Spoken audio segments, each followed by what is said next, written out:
3001 The Final Odyssey Arthur C. Clarke Prologue The Firstborn Call them the Firstborn. Though they were not remotely human, they were flesh and blood, and when they looked out across the deep of space, they felt awe and wonder and loneliness. As soon as they possessed the power, they began to seek for fellowship among the stars. In their exploration, they encountered life in many forms and watched the working of evolution on 1,000 worlds. They saw how often the first faint spark of intelligence flickered and died in the cosmic night. And because in all the galaxy they had found nothing more precious than mind, they encouraged its dawning everywhere. They became farmers in the field of stars. They sowed, and sometimes they lived. And sometimes, dispassionately, they had to weed. The great dinosaur had long since passed away. Their morning promise annihilated by a random hammer blow from space. When the survey ship entered the solar system after a voyage and had already lasted 1,000 years, it swept past the frozen outer planet, paused briefly above the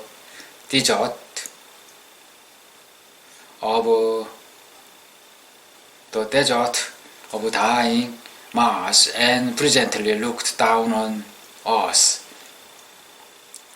Spread out beneath them, the explorers saw a world swarming with life. For years they studied, collected, catalogued. When they had learned all that they could, they began to modify.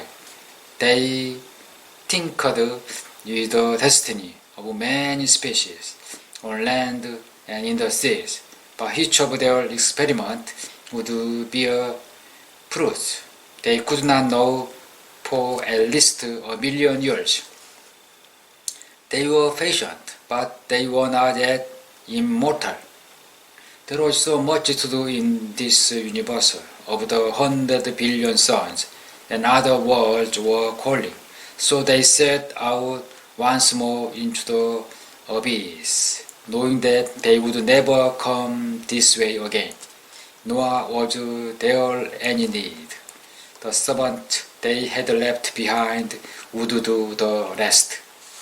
On Earth, the glaciers came and went, while above them the changeless moon still carried its secret from the stars. With a yet slower rhythm than the polar ice, the tides of civilization ebbed and flowed across the galaxy. Strange and beautiful and terrible empires rose and fell, and passed on their knowledge to their successors. And now, out among the stars, evolution was driving towards new goals. The first explorer of the earth had long since come to the limits of flesh and blood. As soon as their machines were better than their bodies, it was time to move. First their brain, and then their thought alone, they transferred into shining new home of metal and gemstone. In these, they roamed the galaxy. They no longer built spaceships, they were spaceships.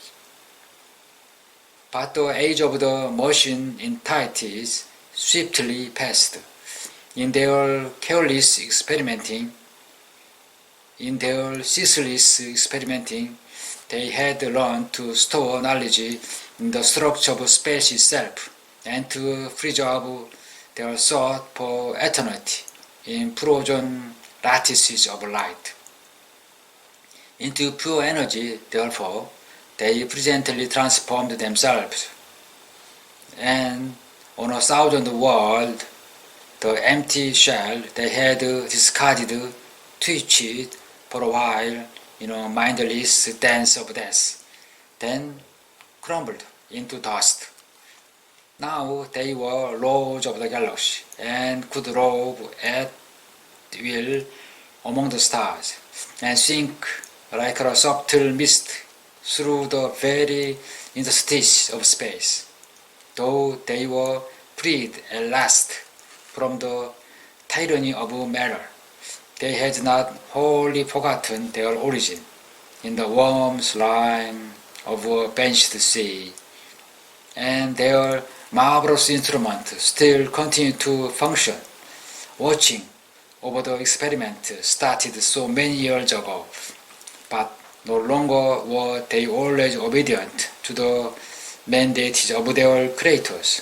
Like all material things, they were not immune to the corruption of time and its patient, unsleeping servant, entropy. And sometimes they discovered and sought goal of their own. Okay.